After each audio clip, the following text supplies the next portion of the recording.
ने की है। हिंदू धर्म में रामायण का महत्वपूर्ण स्थान है। रामायण में रिश्तों के कर्तव्यों को समझाया गया है।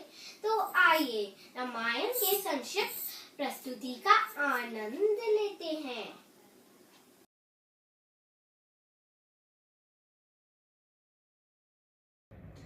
बालकांड। राम सीता जन्म कथा प्राचीन काल की बात है। एक सरयू नदी के किनारे कौशला नामक राज्य था। कौशला की राजधानी अयोध्या थी, जिसके राजा का नाम दशरथ था। राजा दशरथ की 3 पत्नियां थीं, जिनके नाम था कौशल्या, कैकेयी और सुमित्रा। परंतु बहुत समय से उनके पास कोई भी संतान नहीं थी, जिसके कारण उन्हें उत्तराधिकारी की कमी हमेशा सताती थी। इस विषय में उन्होंने ऋषि वशिष्ठ से बात की और पुत्र कामेष्टि यज्ञ करवाया। यज्ञ के कारण उनकी पत्नियों को 4 पुत्र हुए। उनकी पहली पत्नी कौशल्या से राम, कैकेयी से भरत और सुमित्रा से लक्ष्मण और शत्रुघ्न का जन्म हुआ। सभी राजकुमार शास्त्रों और युद्ध कला पर निपुण थे। जब राम 16 वर्ष के हुए तब ऋषि विश्वामित्र राजा दशरथ के पास गए और यज्ञ में विघ्न डालने वाले राक्षसों का अंत करने में राम और लक्ष्मण की मदद मांगी। राम और लक्ष्मण ने इस कार्य को आदर से माना और कई राक्षसों का अंत किया, जिसके फलस्वरूप ऋषि विश्वामित्र ने उन्हें कई दिव्य अस्त्र प्रदान किए। एक दूसरे प्रदेश मिथिला के राजा जनक भी निसंतान थे। ऋषियों के कहने पर उन्होंने अपने राज्य के खेत में हल चलाना शुरू किया। हल चलाते समय उन्हें एक धातु के टकराने की आवाज आई। जब राजा जनक ने देखा तो उसमें एक सिद्ध के कलश में एक कन्या जमीन में गड़ी हुई मिली। उस कन्या को जैसे ही राजा जनक ने मिट्टी से निकाला, राज्य में बारिश होने लगी और उस कन्या को जनक अपने महल ले गए। सिद्ध के कलश में पानी के कारण उस कन्या का नाम सीता रखा गया। धीरे धीरे सीता बड़ी हुई और उनके विवाह का समय आया। श्री राम अयोध्या के राजा दशरथ के ज्येष्ठ पुत्र थे। श्री राम बुद्धिमान, साहसी एवं आज्ञाकारी थे। सीता बहुत सुंदर, उदार एवं पुण्य आत्मा थी। माता सीता की मुलाकात श्री राम से उनके स्वयंवर में हुई, जो सीता माता के पिता मिथिला के राजा जनक द्वारा संयोजित किया गया था। यह स्वयंवर माता सीता के लिए अच्छे वर की खोज में आयोजित किया गया था। राजा जनक ने सीता का स्वयंवर रखा, जिसमें उन्होंने शिवजी के धनुष को उठाकर उसमें रस्सी चढ़ाने वाले व्यक्ति से सीता का विवाह कराने की शर्त थी। उस आयोजन में कई राज्यों के राजकुमारों और राजाओं को आमंत्रित किया गया था। शर्त ये थी कि जो कोई भी शिव धनुष को उठाकर धनुष के तार को खींचेगा, उसका विवाह ही सीता के साथ होगा। सभी राजाओं ने कोशिश की, परंतु कोई भी शिव धनुष को हिला भी ना सका। जब श्री राम की बारी आई, तब श्री राम ने एक ही हाथ से धनुष उठा लिया और जैसे ही उसके तार खींचने की कोशिश की, वह धनुष 2 टुकड़ों में टूट गया। इस और राम का विवाह सीता से, लक्ष्मण का विवाह उर्मिला से, भरत का विवाह मांडवी से और शत्रुघ्न का विवाह श्रुतकीर्ति से हो गया।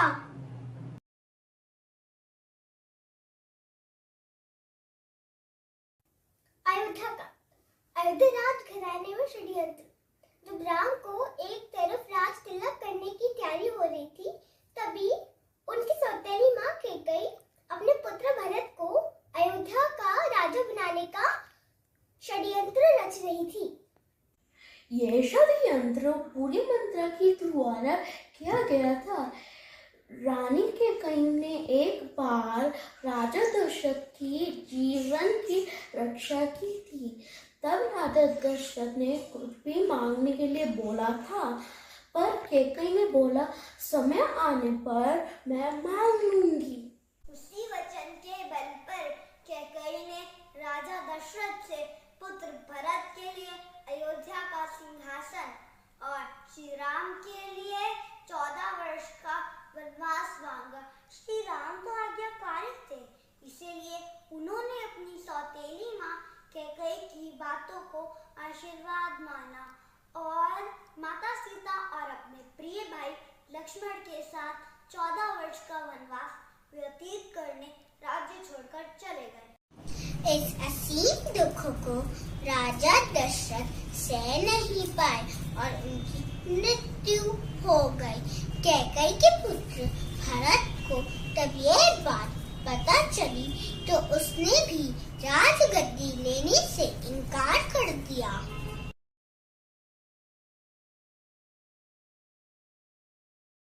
राम, सीता और लक्ष्मण वनवास के लिए निकल पड़े।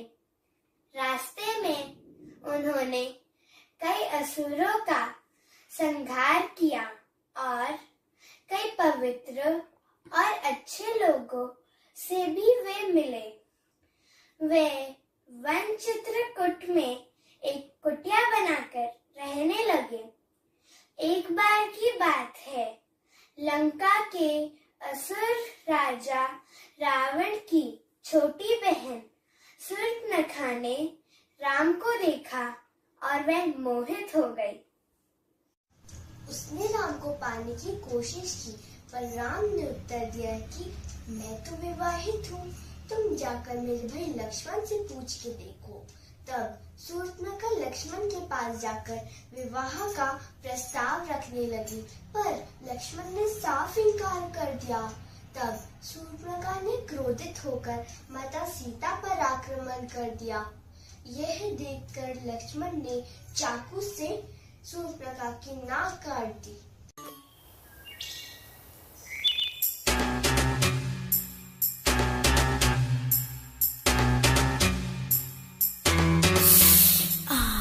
ओह, कितना सुंदर पुरुष है ये। मुझे कुछ भी करके उसे आकर्षित करना होगा और उससे शादी करनी होगी।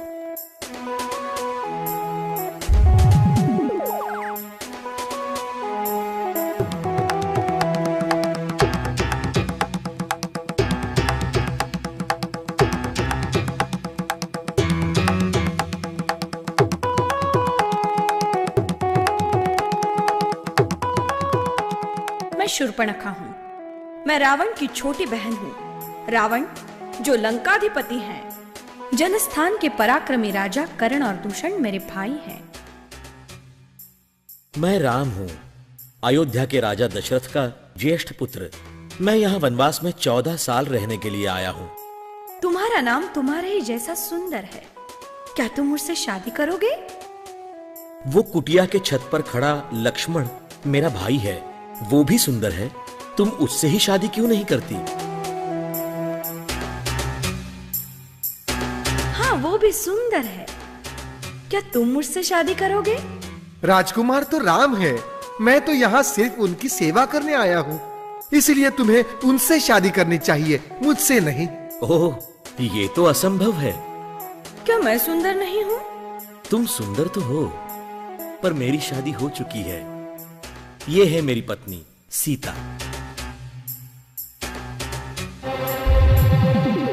तुम मुझसे शादी नहीं कर रहे हो क्योंकि तुम्हारी पत्नी मुझसे ज्यादा सुंदर है।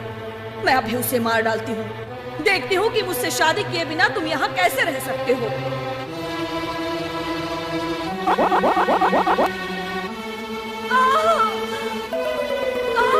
मेरी नाक। कटी हुई नाक लेकर रोते हुए जब शूर्पणखा लंका पहुंची, तब ये सारी बातें जानकर रावण को बहुत क्रोध आया। उसके बाद रावण ने सीता हरण की योजना बनाई। योजना के तहत रावण ने मरीच राक्षस को चित्रकूट में एक सुंदर हिरण के रूप में भेजा। जब माता सीता ने उस हिरण को देखा, तब वो तुरंत राम जी के पास गई और कही कि ये हिरण बहुत सुंदर है, मेरे लिए ले आओ।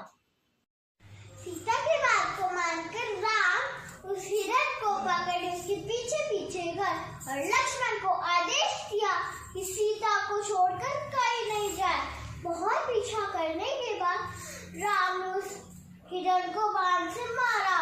जैसे ही राम का बाण उस हिरण बने मारिच पर लगा, वह अपने असली राक्षस रूप में आ गया और राम की आवाज में सीता और लक्ष्मण को मदद के लिए पुकारने लगा।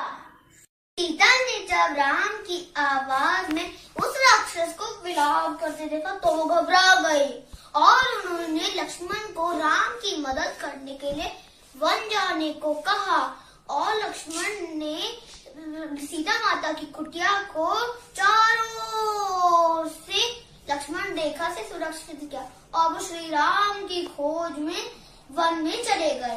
योजना के अनुसार रावण एक साधु के रूप में कुटिया पहुंचा और भिक्षाम देही का स्वर लगाने लगा। जैसे ही रावण ने कुटिया के पास लक्ष्मण रेखा पर अपना पैर रखा, तभी उसका पैर जलने लगा। यह देखकर रावण ने सीता माता को बाहर आकर भोजन देने के लिए कहा। जैसे ही सीता माता लक्ष्मण रेखा से बाहर निकली, रावण ने उनका पुष्पक विमान में हरण कर लिया। जब राम और लक्ष्मण को ये पता चला उनके साथ छल हुआ है, तब वो कुटिया के ओर भागे, लेकिन वहाँ पर उनको कोई नहीं मिला। जब रावण सीता माता को पुष्पक विमान में लेकर जा रहा था, बूढ़े पक्षी जटायु ने रावण के साथ युद्ध किया ताकि वो सीता माता को छुड़ा सके, परंतु रावण ने जटायु का पंख काट डाला। जब राम और लक्ष्मण सीता को ढूंढते हुए जा रहे थे, तो रास्ते में जटायु का शरीर पड़ा था और वह राम राम विलाप कर रहा था। जब राम और लक्ष्मण ने उनसे सीता के विषय में पूछा, तो जटायु ने बताया कि रावण माता सीता को उठा ले गया है और ये बताते बताते उसकी मृत्यु हो गई। सीता की खोज में श्री राम हनुमान से मिले, जो कि किष्किंधा के राजा सुग्रीव के वानर सेना के मंत्री थे। श्री राम और हनुमान पहली बार ऋषिमुख पर्वत पे मिले, जहाँ पे सुग्रीव और उनके साथी रहते थे। सुग्रीव के भाई बाली ने उनसे उनका राज्य छीन लिया और उनकी पत्नी को भी बंदी बनाकर रखा था। श्री राम से मिले, वे दोनों मित्र बन गए।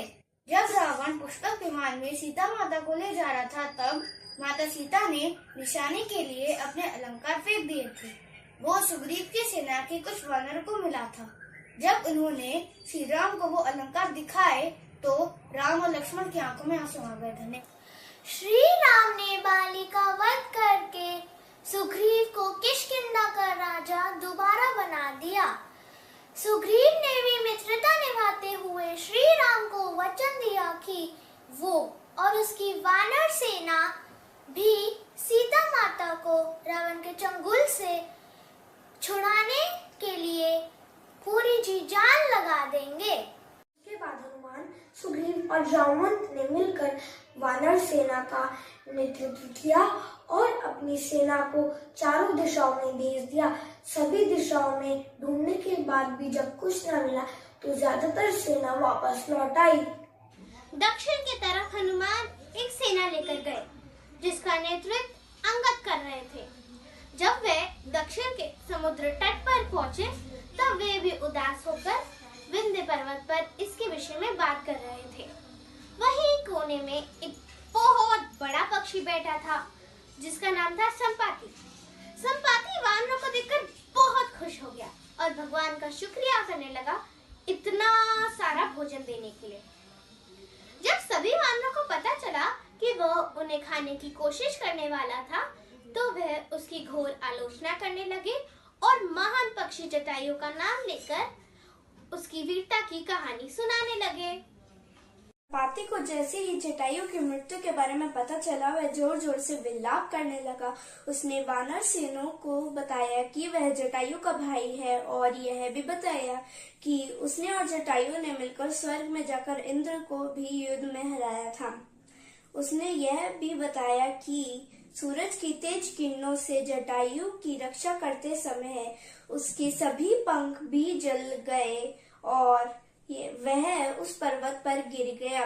संपाति ने वानरों से बताया कि वह बहुत ज्यादा जगहों पर जा चुका है। उसने यह भी बताया कि लंका का असुर राजा रावण ने सीता को अपहरण किया है और उसी दक्षिणी समुद्र के दूसरी ओर उसका राज्य है।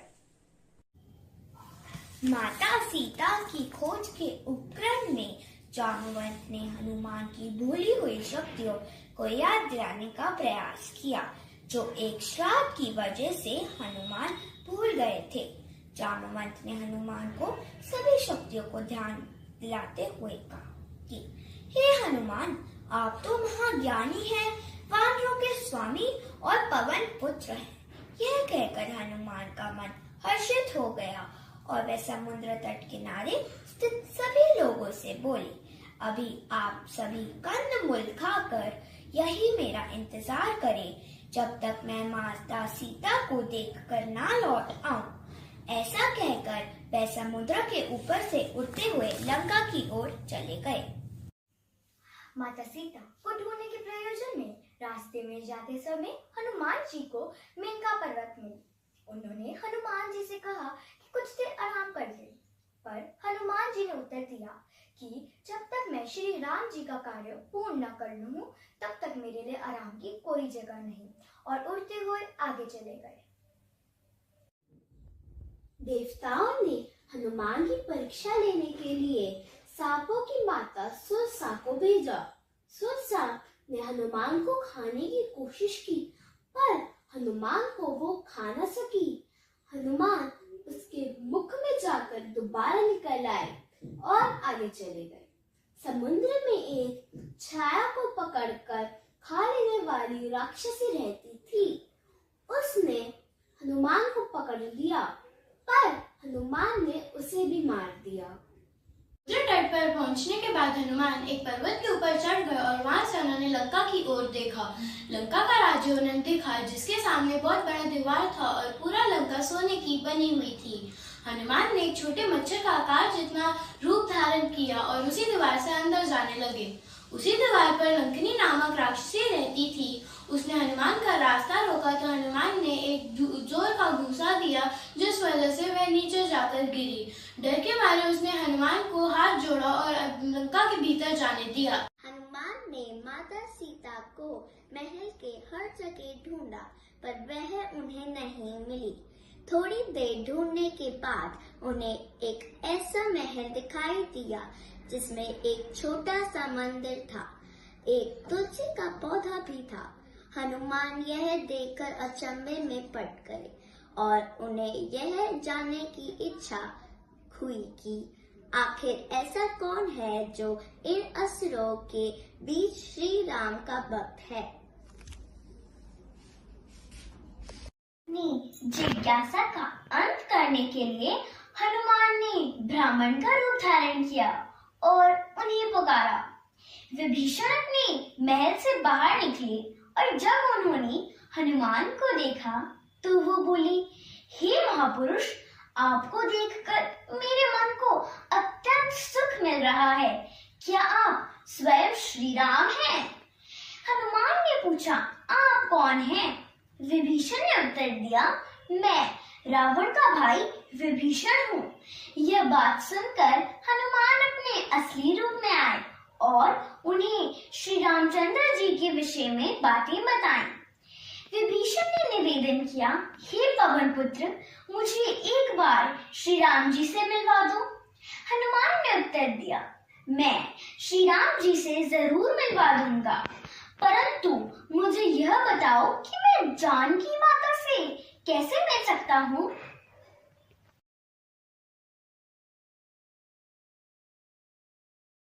राम ने जब अब समुद्र में अपनी सेना के साथ डेरा डाला, जब इस बात का पता रावण की पत्नी मंदोदरी को चला, वह घबरा गई। उसने रावण को बहुत समझाया, पर वह नहीं समझा और सभा में चला गया।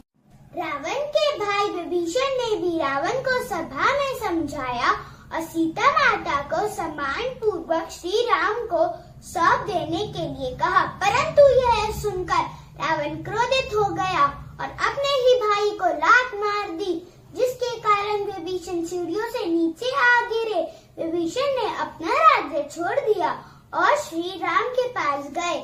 श्री राम ने खुशी के साथ उन्हें स्वीकार करा और अपने डेरे में रहने की जगह दी। आखिरी बार श्री राम ने बारी पुत्र अंगद कुमार को भेजा, पर रावण तब भी नहीं माना। श्री राम और रावण की सेना के बीच भीषण युद्ध हुआ। इस युद्ध में लक्ष्मण पर मेघनाथ ने शक्ति बाण का प्रहार किया। इस कारण हनुमान जी संजीवनी बूटी लेने हिमालय पर्वत गए, परंतु वह उस पौधे को ढूंढ न सके। इस कारण वह पूरा पर्वत उठा लाए। यहाँ तक ही रावण के भाई कुंभकर्ण जैसे महारथी असुर को भी भगवान राम ने अपने बाण से मार डाला। इस युद्ध में रावण की सेना को श्री राम की सेना परास्त कर देती है और अंत में श्री राम रावण की नाभि पर वार मारकर उसे मार देते हैं और माता सीता को छुड़ा लेते हैं। श्री राम विभीषण को लंका का राजा बना देते हैं, परंतु वो माता सीता से मिलने से पूर्व उनकी अग्नि परीक्षा लेते हैं। उसके बाद श्री राम, सीता और भाई लक्ष्मण के साथ अपने राज्य 14 वर्ष के वनवास से लौटते हैं। अतुलित बलधामं हिमशैलावदेहं धनुजवन कृशानं ज्ञानिनां ग्रगण्यं सकलगुणनिधानं वानराणामधीशं रघुपतिप्रिय भक्तं वातजातं नमामि। रघुपतिप्रिय भक्तं वातजातं नमामि। विभीषण ने हनुमान जी को बताया कि रावण ने सीता माता को अशोक वाटिका में कैद करके रखा है। यह जानकर हनुमान जी ने एक छोटा रूप धारण किया। वह अशोक वाटिका पहुंचे। वहां उन्होंने देखा कि रावण अपनी दासियों के साथ उसी वक्त अशोक वाटिका पहुंचा। रावण ने सीता माता को अपनी ओर देखने के लिए साम दाम दंड पेड़ का उपयोग किया, परंतु सीता माता ने रावण की ओर एक बार भी नहीं देखा। रावण ने सभी राक्षसियों से कहा कि वह सीता माता को डराएं।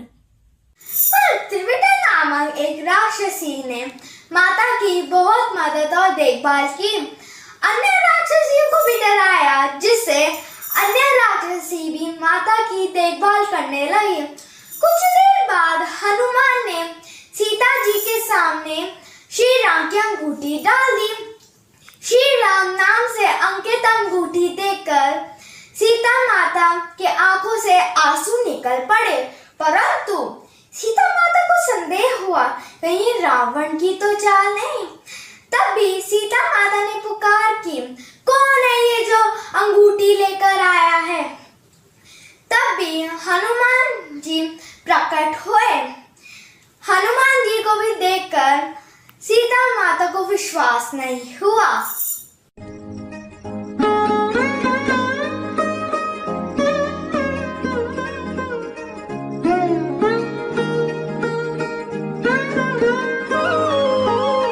राम भक्त मैं हूँ हनुमाना, सुन माते तेरो पुत्र समाना।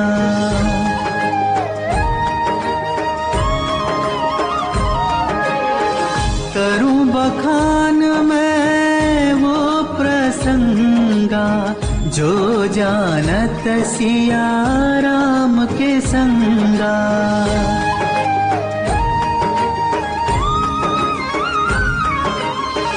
जनकन भेंट जो मुद्री कीनी, हर्षित राम ने प्रेम वश लीनी।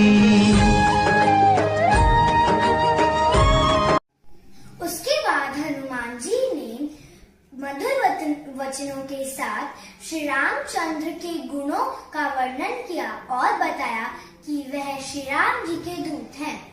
सीता माता ने बड़ी व्याकुलता से श्री राम जी का हाल चाल पूछा तो हनुमान जी ने उत्तर दिया, हे माते, श्री राम जी ठीक है और वह आपको बहुत याद करते हैं।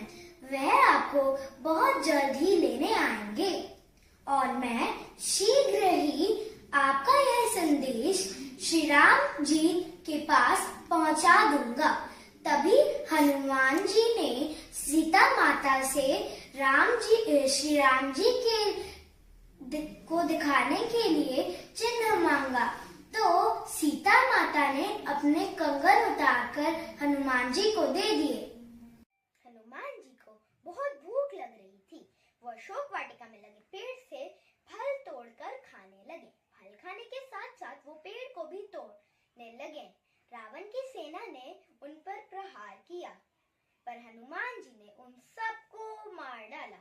जैसे ही रावण को इस बात का पता चला कि कोई बंदर अशोक वाटिका में उत्पात मचा रहा है, वैसे ही रावण ने अपने पुत्र अक्षय कुमार को हनुमान जी का वध करने के लिए भेजा पर हनुमान जी ने उसे कुछ ही क्षणों में मार डाला। हनुमान जी को बहुत भूख लग रही थी। वो अशोक वाटिका में लगे पेड़ से फल तोड़कर खाने लगे। फल खाने के साथ साथ वो पेड़ को भी तोड़ने लगे। रावण की सेना ने उन पर प्रहार किया पर हनुमान जी ने उन सबको मार डाला। जैसे ही रावण को इस बात का पता चला कि कुछ देर के बाद जब रावण को अपने पुत्र की मृत्यु का पता चला, वह बहुत ज्यादा क्रोधित हुआ। उसके बाद उसने अपने बड़े पुत्र मेघनाथ को भेजा। हनुमान जी के साथ मेघनाथ का बहुत देर तक युद्ध हुआ। कुछ न कर पाने के बाद आखिर मेघनाथ ने ब्रह्मास्त्र चला ही दिया। ब्रह्मास्त्र का सम्मान करते हुए हनुमान जी स्वयं ही बंधक बन गए। हनुमान जी को रावण की सभा में लाया गया। रावण उनको देखकर हंसा और क्रोधित होकर प्रश्न किया, रे वानर, किस कारण तूने अशोक वाटिका को तहस नहस कर दिया? किस कारण तूने मेरे सैनिकों और पुत्र का वध किया? क्या तुझे अपने प्राण जाने का डर नहीं है? कुछ देर के बाद जब रावण को अपने पुत्र की मृत्यु का पता यह सुनकर हनुमान जी ने कहा, हे रावण, जिसने महान शिव धनुष को पल भर में तोड़ डाला, जिसने खर, दूषण, त्रिजुरा और बाली को मार गिराया, जिसकी प्रिय पत्नी का तुमने अपहरण किया है, मैं उन्हीं का दूत हूँ। मुझे भूख लग रही थी, इसीलिए मैंने फल खाए और तुम्हारे राक्षसों ने मुझे खाने नहीं दिया, इसलिए मैंने उन्हें मार डाला। अभी भी समय है, सीता माता को श्री राम को सौंप दो और क्षमा मांग लो। रावण हनुमान की बात सुन हंसने लगा और बोला, रे दुष्ट, तेरी मृत्यु तेरे सिर पर है।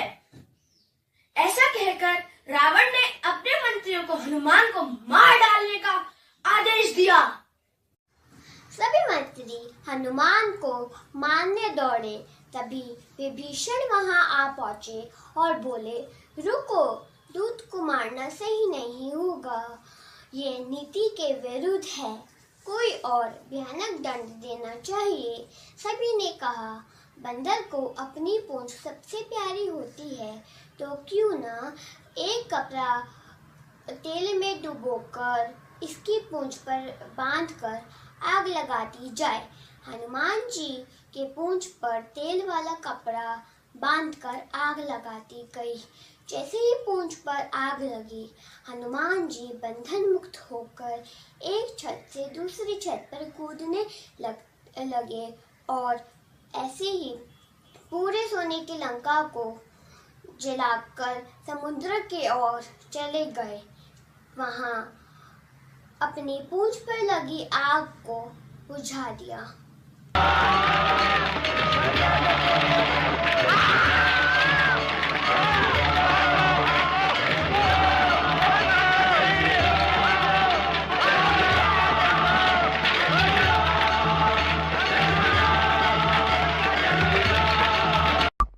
वहां से सीधा हनुमान जी श्री राम जी के पास लौटे और उनको सीता माता के विषय में बताया और उनके कंगन भी दिखाए।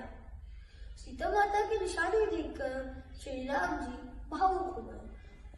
अब श्री राम जी और वानर सेना की चिंता का विषय था कि कैसे पूरी सेना समुद्र पार कर सकेंगे।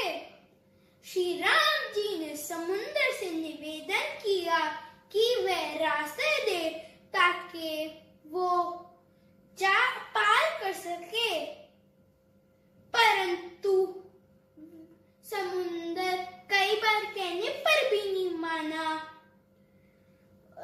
तभी श्री राम जी ने लक्ष्मण जी से धनुष मांगा और अग्नि बाण समुद्र पे साधा, जिससे पानी सूख जाए और वे समुद्र के दूसरी ओर जा सकेंगे।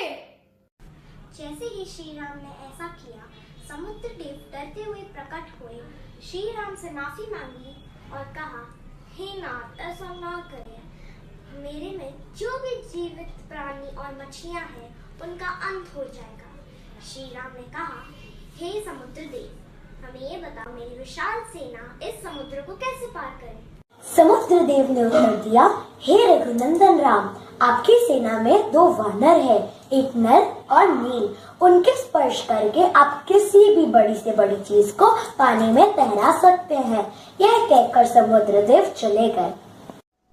उनकी सलाह के अनुसार नल और नील ने पत्थर पर श्री राम का नाम लिखकर समुद्र में फेंक कर देखा, तो पत्थर तैरने लगे। उसके बाद एक करके नल और नील समुद्र में पत्थर फेंकते रहे और समुद्र के दूसरे छोर पर पहुंच गए। उनकी सलाह के अनुसार नल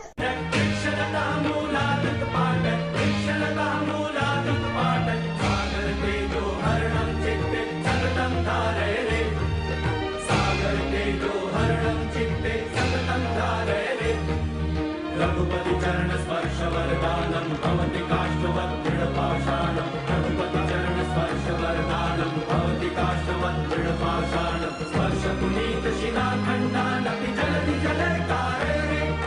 सेतुं बन्धे सेतुं बन्धे सेतुं बन्धे रे। श्रीराम सेतुं बन्धे सेतुं बन्धे सेतुं बन्धे रे।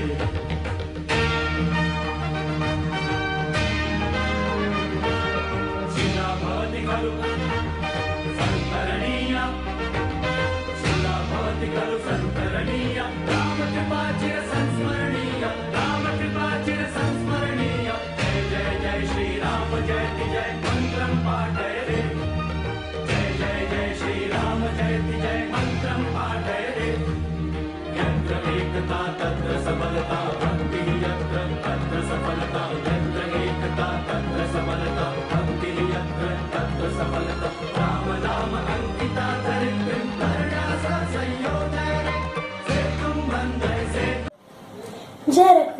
नंदन जय सिया राम, मारुति नंदन तुम्हें प्रणाम, जय रघुनंदन जय सिया राम।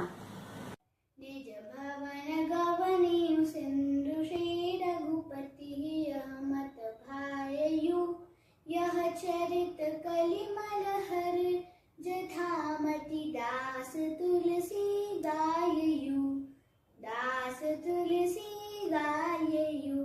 सुख भवन संशय समन दवन विषाद, रघुपति गुण गणा तजि सकल आस भरोस गावहि, सुनहि संतत सठ मना, सुनहि संतत सठ मना। सकल सुमंगल दायक रघुनायक गुणगान, सादर सुनहि तितरहि भव, सिंधु बिना जल जान, सियावर रामचंद्र की जय। उसके बाद श्री राम को अयोध्या का राजा घोषित किया गया और उनका जीवन खुशियों से बीत रहा था। कुछ समय बाद माता सीता गर्भवती हो जाती हैं, परंतु जब राम लोगों के मुख से अग्नि परीक्षा के विषय में सुनते हैं, वह माता सीता को अयोध्या छोड़ चले जाने के लिए कहते हैं। माता सीता को इस बात पे बहुत दुख होता है। महर्षि वाल्मीकि उन्हें अपने आश्रम में आश्रय देते हैं और उसके बाद श्री राम को अयोध्या का राजा घोषित किया गया और उनका जीवन खुशियों से माता सीता महर्षि वाल्मीकि के आश्रम में आश्रय पाती हैं और वही माता सीता ने 2 पुत्रों को जन्म दिया। उनका नाम लव और कुश दिया गया। लव और कुश ने महर्षि वाल्मीकि से पूर्ण रामायण का ज्ञान लिया। वे दोनों बालक पराक्रमी और ज्ञानी थे। प्रभु श्री राम को चक्रवर्ती सम्राट बनाने के लिए उनके छोटे भ्राता लक्ष्मण ने उन्हें अश्वमेध यज्ञ करने की सलाह दी। प्रभु श्री राम अपने छोटे भाई का कहा ठुकरा न सके और यज्ञ की तैयारी आरंभ कर दी, परंतु सबसे बड़ी समस्या यह थी कि बिना अर्धांगिनी के यज्ञ में बैठना अनुचित था और प्रभु श्री राम अपनी पत्नी देवी सीता का त्याग कर चुके थे। सभी इस बात को लेकर चिंतित थे कि बिना देवी सीता के यह यज्ञ पूर्ण नहीं हो सकता। तभी यज्ञ पुरोहित ने एक सरल उपाय सुझाया कि अगर देवी सीता की जगह उनकी एक सोने की मूर्ति बनाकर बैठा दी जाए तो यह यज्ञ किया जा सकता है। जब श्री राम का घोड़ा स्वतंत्र रूप से छोड़ा गया तो वह एक राज्य से दूसरे राज्य में गया। जब वह घोड़ा महर्षि वाल्मीकि के आश्रम के पास पहुंचा तो लव कुश ने उसकी सुंदरता को देखकर उसे पकड़ लिया। जब श्री राम को पता चला तो उन्होंने अपनी सेना को वहां तुरंत भेजा, परंतु लव कुश से सभी युद्ध में हार गए। लव कुश ने हनुमान जी को भी बंदी बना लिया। जब श्री राम अश्व को लेने के लिए आए तो लव कुश ने अश्व देने से इनकार कर दिया। इसके बाद लव कुश ने श्री राम को युद्ध के लिए ललकारा। युद्ध शुरू ही होने वाला था कि उसी समय हनुमान जी माँ सीता के पास गए और उनसे पिता पुत्र के बीच होने वाले इस युद्ध को रोकने का आग्रह किया। माता सीता ने एक बाण छोड़ा। यह राम बाण था। इसे भगवान राम ने अपने बेटों को दान किया था। बाण को देखकर भगवान राम सीते सीते पुकारने लगे। भगवान राम के मुंह से अपनी माता का नाम सुनकर लव कुश ने उनको यज्ञ का अश्व वापस कर दिया। इस प्रकार पिता और पुत्र के बीच होने वाला युद्ध रुका। श्री राम ने उन बालकों से पूछा कि वह किसके पुत्र हैं। तब लव कुश ने माता सीता का नाम लिया। यह सुनकर राम ने बताया कि वह उनके पिता हैं। तब लव कुश भी बहुत खुश हुए और राम से गले मिल गए। उसके बाद वे माता सीता से आश्रम जाकर मिले। जब श्री राम सीता माता से मिलने आश्रम पहुँचे तो सबका दिल भर आया, मगर जैसे ही उन्होंने सीता माता को स्पर्श करने की कोशिश की, वह पाताल लोक में समा गईं। उस समय पूरा संसार विलाप करने लगा। दैहिक दैविक भौतिक तापा, राम राज नहीं कहीं हूँ व्यापा। सब नर कर